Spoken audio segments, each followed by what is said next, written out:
मोहनपुर में रहने वाला शक्ति अनाथ था। बचपन से ही वो उस गांव में रहता और गांव वाले उसे जो देते वही खा पी कर बड़ा हो गया। किसी को नहीं पता था कि उसके माँ बाप कहाँ गए, वो कहाँ से आया। शक्ति स्वभाव से बड़ा ही दयालु था। उसे जो कुछ भी रूखा सूखा खाने को मिलता उसके 4 हिस्से करता। एक हिस्सा एक चूहे को देता, दूसरा हिस्सा एक बिल्ली को, तीसरा हिस्सा एक तोते को और बचा हुआ एक हिस्सा वो खुद खा लेता। इस तरह शक्ति बड़ा हो चला था। एक दिन गांव का एक सेठ शक्ति से कहता है, अरे कब तक तू इस तरह दूसरों के दिए पर अपना गुजर बसर करेगा रे? अब तो तू जवान हो चुका है, कुछ काम क्यों नहीं करता? क्या काम करूं सेठ जी, मुझे तो कोई काम आता ही नहीं। काम किसी को नहीं आता, बस सीखना पड़ता है। और तुझे भी काम सीखना चाहिए।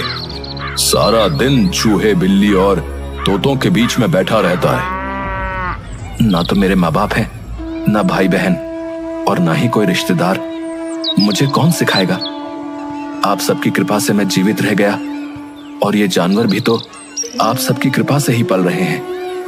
वरना ये बेचारा चूहा, पैर में गहरी चोट थी, मानो मर ही जाता। लेकिन आज ये बिल्कुल स्वस्थ है।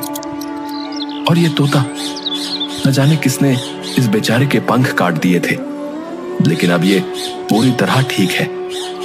और ये बिल्ली, इसने तो एक माँ की तरह हमेशा मेरे सर पर हाथ रखा है। न जाने मेरा इससे क्या रिश्ता है। हाँ, तेरी ये कहानी हम बरसों से सुनते आ रहे हैं, लेकिन अब तुझे अपने साथ साथ इन जानवरों के भरण पोषण के लिए कुछ काम करना चाहिए। शक्ति शरीर से काफी कमजोर था। वो मेहनत का काम नहीं कर पाता था और पढ़ा लिखा न होने के कारण उसे कोई दूसरा काम भी नहीं आता था। वो गांव के लोगों के छोटे मोटे काम कर दिया करता, लेकिन उसके बदले कोई उसे पैसे नहीं देता था। लोग बस अपने घर का बचा हुआ खाना उसे दे दिया करते थे। एक दिन शक्ति अपने तीनों दोस्तों से बातें कर रहा होता है। दोस्तों, मुझे अपने जीवन से किसी चीज की इच्छा नहीं है, लेकिन अब ऐसा लगता है कि गांव वालों का बचा खाना भी हमारे हिस्से में नहीं है। शायद इस गांव में हमारा दाना पानी इतने ही दिनों का था। मैं सोच रहा हूं कि किसी और गांव चला जाऊं और काम ढूंढने की कोशिश करूं, लेकिन मैं तुम सबको अपने साथ नहीं ले जा सकता। इसलिए मैं तुम सबके रहने का ठिकाना यहीं पर कर देता हूं। शक्ति चूहे को ले जाकर सेठ के गोदाम में छोड़ देता है, जहां उसे अनाज की भरी हुई बोरियां दिखती हैं। चूहा अपना पूरा जीवन उस गोदाम में रहकर गुजार सकता था। उसे कभी खाने की कमी नहीं होती। चूहा बड़ा खुश होता है और मनुष्य की आवाज में शक्ति से कहता है, मित्र, तुमने तो मेरे पेट भरने का इंतजाम कर दिया है, अपना ध्यान रखना। अरे, तुम इंसानों की तरह बोल सकते हो? हाँ, मैं तुम्हारी सारी बातें सुन भी सकता हूँ और बोल भी सकता हूँ। एक बात ध्यान से सुनो, तुम्हें जब भी मेरी जरूरत हो बस आंखें बंद करके मुझे दिल से याद करना, मैं तुम्हारे सामने आ जाऊंगा। ठीक है मित्र, तुम बस अपना ध्यान रखना, मैं चलता हूँ। शक्ति अब बिल्ली को लेकर गांव के सबसे बड़े हलवाई के घर के पीछे छोटे से जंगल में जाता है और बिल्ली से कहता है, मित्र, अब तुम रोज रात के समय इस हलवाई के घर जाना और दूध दही जो मिले वो खाकर वापस आ जाना। सिर्फ मेरी एक बात का ध्यान रखना कि दिन के समय उसके घर कभी मत जाना और रात को अपना ध्यान रखकर ही जाना। तभी बिल्ली भी इंसान की आवाज में बोलती है, तुम्हारा बहुत बहुत शुक्रिया मित्र, तुमने मेरा बहुत ध्यान रखा। तुम्हें जो भी मिलता था हमेशा हम सबके साथ खाया। तुम अपना ध्यान तो रख सकोगे। अरे, क्या तुम भी चूहे की तरह बोल सकती हो? हाँ, सिर्फ मैं और चूहा ही नहीं, तोता भी तुम्हारी भाषा में बात कर सकते हैं। हम तीनों तुम्हारी बातों को समझते भी हैं। तुम अपना ध्यान रखना और जब भी जरूरत हो आंखें बंद करके मुझे याद कर लेना, मैं तुम्हारे सामने आ जाऊंगी। शक्ति बिल्ली से विदा लेता है और तोते को लेकर नदी के पास जाता है।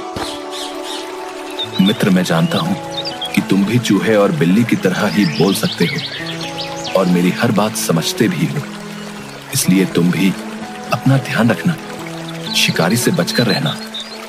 शुक्रिया मित्र, तुमने इतने सालों हमारी रक्षा की, हमें संभाला, परंतु अपना ध्यान रखना और जब भी जरूरत हो अपनी आंखें बंद करके दिल से हमें याद करना, हम तुम्हारे सामने आ जाएंगे। शक्ति अपने मित्रों से विदा लेकर आगे बढ़ता है और ये सोचता है कि मुझे काम तो आता नहीं, मैं करूँगा क्या। तभी उसे गांव में आने वाले सपेरे की याद आती है। वो सपेरे के पास जाता है और उससे कहता है, क्या आप मुझे कुछ काम सिखा सकते हैं या कुछ काम दे सकते हैं? तुम क्या काम कर सकते हो?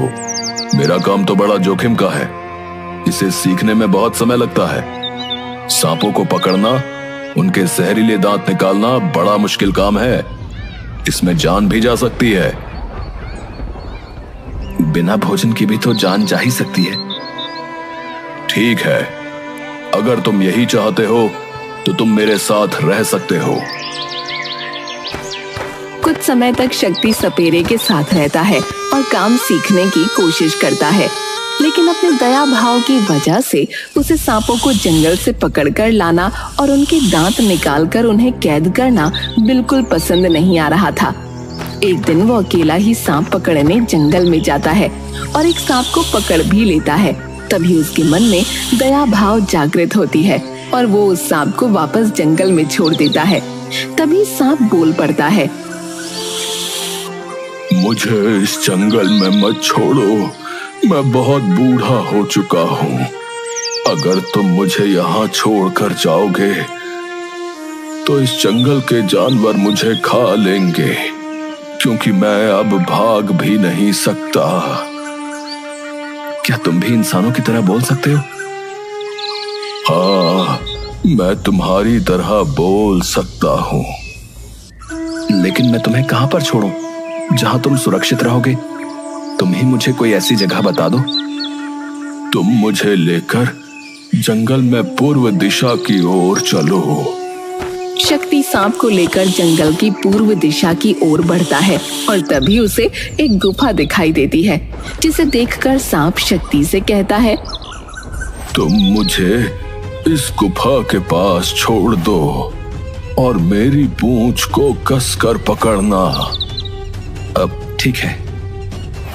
शक्ति सांप को गुफा के पास छोड़ देता है और उसकी पूंछ को कसकर पकड़ लेता है। सांप की पूंछ के सहारे वो उस गुफा के अंदर सरकता जाता है और कुछ देर के बाद वो एक अनोखी दुनिया में पहुंच जाता है, जहां बहुत सुंदर फूल, पेड़, झरने, नदी, सब कुछ बहुत सुंदर था।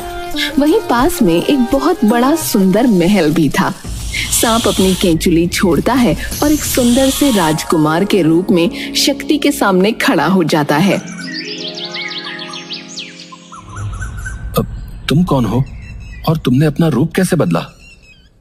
मैं एक इच्छाधारी सर्प हूँ और इस सर्प नगरी का मंत्री भी हूँ। तुम मेरे साथ इस महल के अंदर चलो। शक्ति उस युवक के साथ महल के अंदर जाता है, जहाँ पर सर्पराज विराजमान होते हैं। महाराज की जय हो। महाराज, आज तो मैं बहुत बुरी तरह फंस गया था। वो तो शुक्र है इस युवक का जिसने सही समय पर अपने दिल की बात सुनी और मुझे आजाद कर दिया, वरना मैं किसी सपेरे के पिटारे की शोभा होता। तुम्हारा बहुत बहुत शुक्रिया युवक।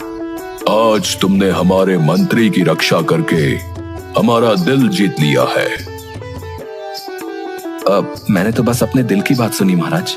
अपने इस उपकार के बदले कुछ समय हमें मेहमान नवाजी का मौका दो और हमारे इस सर्प लोक में रहो।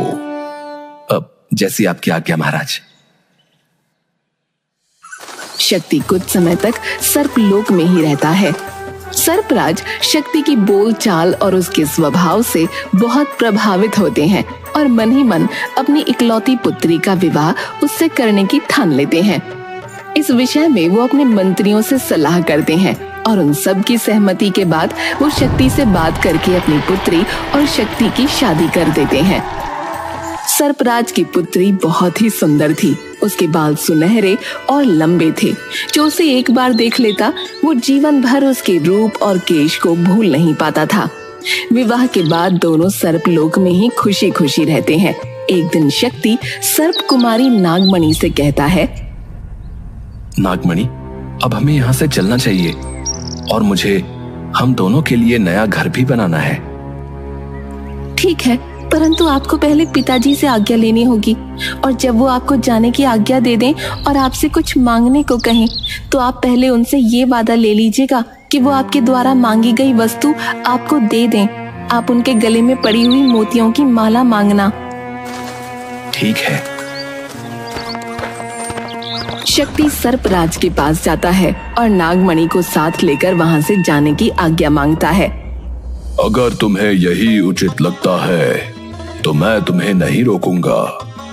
मैंने तुम्हें अपने जीवन की सबसे बहुमूल्य चीज, अपनी पुत्री नागमणि दे दी है, परंतु फिर भी मैं चाहता हूं कि तुम जाने से पहले मुझसे कुछ उपहार स्वरूप ले लो। अब ठीक है, अगर आप चाहते हैं तो मैं आपसे जरूर मांग लूंगा, परंतु आपको मुझसे वादा करना होगा कि आप मुझे वो वस्तु अवश्य देंगे जो मैं आपसे मांगूंगा। मैं तुमसे वादा करता हूं। बताओ तुम्हें क्या चाहिए? मुझे आपके गले की मोतियों की माला बहुत अच्छी लगती है। अब क्या आप मुझे उपहार स्वरूप ये दे सकते हैं? बिल्कुल दे सकता हूं। सर्पराज अपने गले में पड़ी हुई मोतियों की माला निकालकर शक्ति को दे देते हैं। शक्ति और नागमणि पिता से विदा लेकर सर्पलोक से बाहर पृथ्वी लोक पर आ जाते हैं। पृथ्वी लोक पर आने के बाद नागमणि शक्ति से कहती है, अब हम कहाँ जाएंगे? आपके पास तो कोई घर भी नहीं है। चिंता ना करो, मैं बहुत मेहनत करूंगा और हमारे लिए एक बहुत सुंदर घर बनाऊंगा। आपको कुछ करने की जरूरत नहीं है। आप मुझे पिताजी की दी हुई वो मोतियों की माला दे दीजिए। शक्ति मोतियों की माला नागमणि को देता है। नागमणि मोतियों की माला पर जल का छिड़काव करती है और हाथ जोड़कर विनती करती है, हे अमूल्य माला, आप मेरे और मेरे पति के लिए एक बहुत सुंदर सा महल बना दीजिए और हर सुख सुविधा से पूरी तरह से वो संपूर्ण हो, जहाँ किसी चीज की कोई कमी ना हो। नागमणि के प्रार्थना करते ही वहां पर एक बहुत सुंदर सा महल बन जाता है, जहाँ सब कुछ होता है। नागमणि और शक्ति उस महल में खुशी खुशी रहते हैं। एक दिन नागमणि अपने महल की खिड़की पर खड़ी होकर अपने बालों को सुखा रही होती है। तभी उसके कुछ बाल टूटकर महल के पास बह रही नदी में चले जाते हैं और उन बालों को एक मछली निगल जाती है। मछुआरे नदी में मछलियां पकड़ रहे होते हैं और वो मछली भी उनके जाल में फंस जाती है। मछुआरे मछलियों को पास के राज्य के राजा के पास उपहार स्वरूप भेंट कर देते हैं। महाराज की जय हो। महाराज, आज हमने बहुत सारी मछलियां पकड़ी हैं और उपहार स्वरूप हम आपको ये भेंट करना चाहते हैं। हम तुम्हारा उपहार स्वीकार करते हैं। आज हम भोजन में यही खाना पसंद करेंगे। राजा के आदेश पर रसोइया उन मछलियों को काटकर पकाने की तैयारी कर रहा होता है। तभी एक मछली के पेट से उसे नागमणि के सोने के बाल मिलते हैं, जिसे ले जाकर वो महाराज के सामने प्रस्तुत करता है। महाराज, हमें मछली के पेट से सोने के बाल मिले हैं। ये तो किसी स्त्री के बाल लगते हैं। जिस स्त्री के बाल स्वर्ण के होंगे वो खुद कितनी सुंदर होगी, उसका रूप कितना अनोखा होगा। मंत्री जी, आप पता लगाइए कि ये सोने के बाल किसके हैं, क्योंकि मैं उस स्त्री को अपने राज्य की महारानी बनाना चाहता हूं। जैसी आज्ञा हो महाराज। मंत्री अपनी सेना के साथ पता लगाने जाते हैं कि तभी महाराज के सामने एक कुबड़ी स्त्री आती है और वो महाराज से कहती है, महाराज, सोने के बाल तो सिर्फ सर्पलोक की राजकुमारी के हैं और वो तो सर्पलोक में रहती है। वो पृथ्वी लोक पर कैसे आ सकती है? महाराज उसे सारी बात बताते हैं। महाराज, आप मुझे 100 मोहरें और 10 सैनिक दे दीजिए। मैं बहुत जल्दी ही इसके बारे में पता लगाकर आपके पास वापस आती हूँ। महाराज कुबड़ी स्त्री को 100 मोहरें और 10 सैनिक दे देते हैं। वो स्त्री मछुआरों के पास जाती है और उनसे पूछती है कि वो मछलियाँ कहाँ से पकड़कर लाए थे। मछुआरे उसे नदी के बारे में बताते हैं जहाँ से उन्होंने मछलियाँ पकड़ी थीं। वो सेना के साथ नाव में सवार होकर उस नदी के एक किनारे से दूसरे किनारे की ओर सफर करना शुरू करती है। 2-3 दिनों के बाद उसे नदी के पास एक सुंदर और भव्य महल दिखाई देता है। मैं जब तक वापस नहीं आती तब तक तुम सब मेरा यही इंतजार करना। चाहे कुछ भी हो जाए, यहाँ से जाना नहीं। वो आसपास पता करती है तो उसे पता चलता है कि उस महल में एक बहुत ही सुंदर स्त्री रहती है जिसके बाल सोने के हैं। कुबड़ी स्त्री समझ जाती है कि ये सर्पराज की पुत्री ही है। वो महल के अंदर जाती है। तुम कैसी हो नागमणि? कितने समय बाद मैंने तुम्हें देखा। मैं आपको नहीं पहचानती। आप कौन हैं? मैं तुम्हारी बुआ हूँ, तुम्हारे पिता की बहन। बहुत वर्षों पहले मैं इस पृथ्वी लोक पर आ गई थी और तब से यहीं पर रह रही हूँ। मुझे जैसे ही पता चला कि तुम यहाँ पर हो, मैं तुमसे मिलने चली आई। नागमणि उस स्त्री को नहीं पहचानती थी, लेकिन उस कुबड़ी स्त्री ने सर्पलोक की बहुत सी बातें नागमणि को बताईं, जिसके बाद नागमणि को लगा कि हाँ, ये मेरी बुआ हो सकती है जो बहुत सालों से पृथ्वी लोक पर है, जिसके कारण मैं इन्हें नहीं पहचानती। शक्ति भी वहाँ आ जाता है। ये मेरी बुआ है जो बहुत वर्षों से पृथ्वी लोक पर ही रह रही है। प्रणाम बुआ जी। सुखी रहो बच्चा, बहुत सुखी रहो। अगर तुम्हारी अनुमति हो तो मैं क्या कुछ समय के लिए तुम दोनों के साथ यहाँ रह सकती हूँ? वो क्या है ना कि मैं बहुत समय बाद नागमणि से मिली हूँ, तो इससे जी भरकर बातें करना चाहती हूँ। आपको अपनी पुत्री के साथ रहने के लिए मेरी अनुमति की आवश्यकता नहीं। आप जब तक चाहें यहाँ खुशी खुशी रह सकती हैं। वो कुबड़ी स्त्री कुछ समय के लिए नागमणि और शक्ति के साथ महल में रहने लगती है और इस बीच बातों बातों में उनसे सर्पलोक और पृथ्वी पर आने की कहानी और शक्ति के सर्पलोक में जाने और उसके पहले की सारी बातें पता कर लेती है। एक दिन शक्ति महल से बाहर गया होता है। कुबड़ी स्त्री नागमणि से कहती है, पुत्री चलो आज घूमने चलते हैं। बुआ, हम कहाँ जाने वाले हैं? यहीं पास में बहुत सुंदर वन है और बहुत सुंदर नदी है। मैं तुम्हें नौका विहार के लिए भी ले जाऊंगी। नागमणि कुबड़ी स्त्री के साथ निकल पड़ती है। थोड़ी दूर जाने के बाद, अरे पुत्री, मैं तो अपने पैरों की पादुका ही पहनना भूल गई। तुम यहीं पर रुको, मैं अभी पादुका पहनकर वापस आती हूँ। ठीक है बुआ, मैं यहीं पर आपकी प्रतीक्षा करूंगी।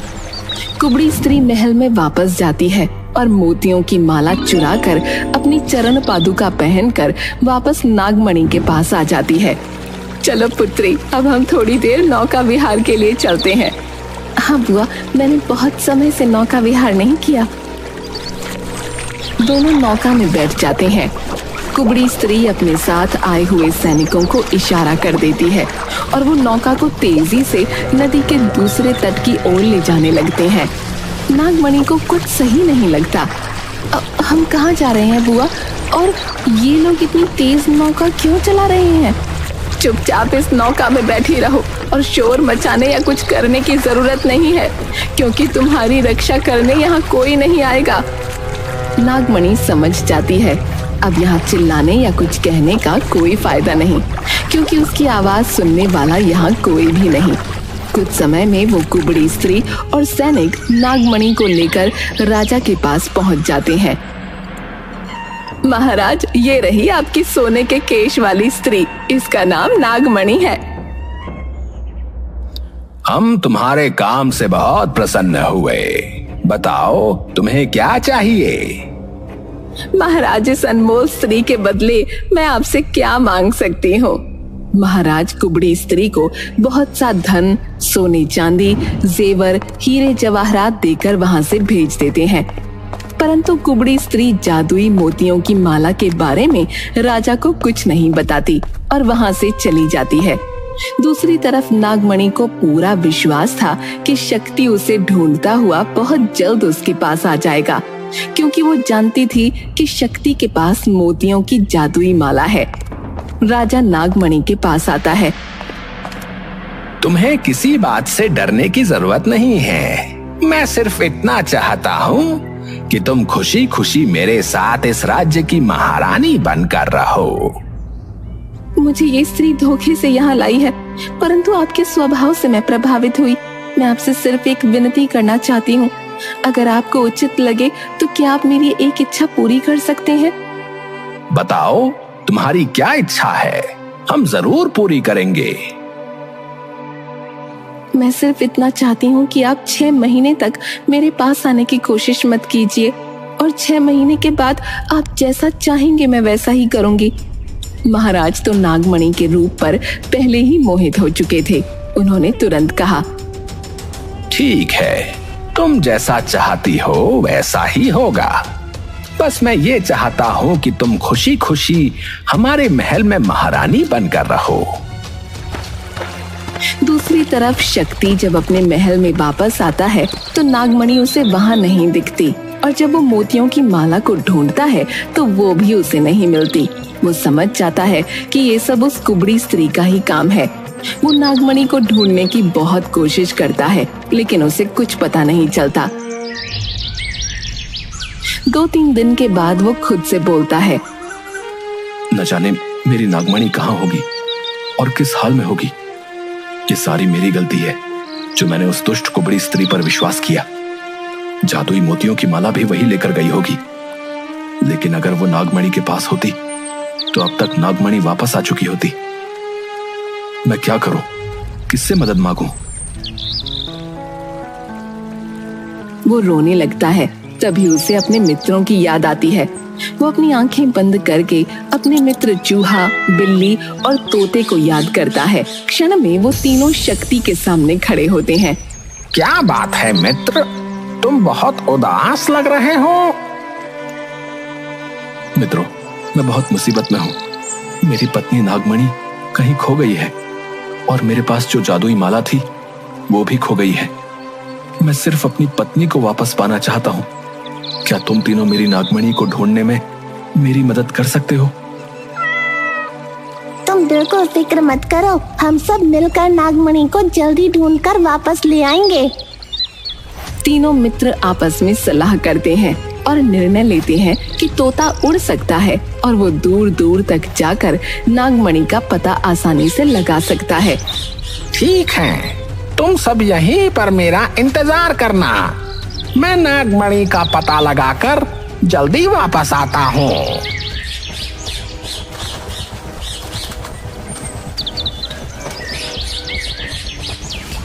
मैंने नागमणि का पता लगा लिया है। वो पास के ही राज्य के राजा के महल में है, परंतु मैंने उसके गले में वो मोतियों की माला नहीं देखी। वो मोतियों की जादुई माला उस कुबड़ी स्त्री ने चुराई होगी। चूहा और बिल्ली दोनों उस कुबड़ी स्त्री का पता लगाकर उसके घर पहुंच जाते हैं और खिड़की से छुपकर घर के भीतर देखते रहते हैं। कुबड़ी स्त्री घर के अंदर आती है और मोतियों की माला को अपने मुंह में डालकर सो जाती है। ये तो बड़ी ही दुष्ट स्त्री है। मोतियों की माला को कोई ले न सके इसलिए अपने मुख में डालकर सो रही है। अब हम इसके मुख से माला कैसे निकालेंगे? ये शेर है तो हम सवा शेर हैं। मैं तुमसे जैसा कहता हूँ वैसा करना। चूहा बिल्ली के कान में कुछ कहता है और अपनी पूंछ उस कुबड़ी स्त्री की नाक में डाल देता है, जिसकी वजह से कुबड़ी स्त्री को जोर की छींक आ जाती है और मोतियों की माला उसके मुंह से निकलकर जमीन पर गिरती है। माला गिरते ही बिल्ली माला लेकर वहाँ से भाग जाती है। वो दोनों सीधा शक्ति के पास जाते हैं। मित्र, ये लो अपनी जादुई मोतियों की माला और जल्दी ही अपनी नागमणि को अपने पास वापस बुला लो। जादुई माला, जल्दी से मेरी नागमणि जहाँ भी हो उसे वहाँ से सुरक्षित मेरे पास वापस ला दो। इतना कहते ही नागमणि शक्ति के पास वापस आ जाती है नागमणि और शक्ति अपने तीनों मित्रों के साथ सर्पलोक में वापस चले जाते हैं और अपनी जादुई माला से प्रार्थना कर वो जादुई महल भी वहां से गायब कर देते हैं।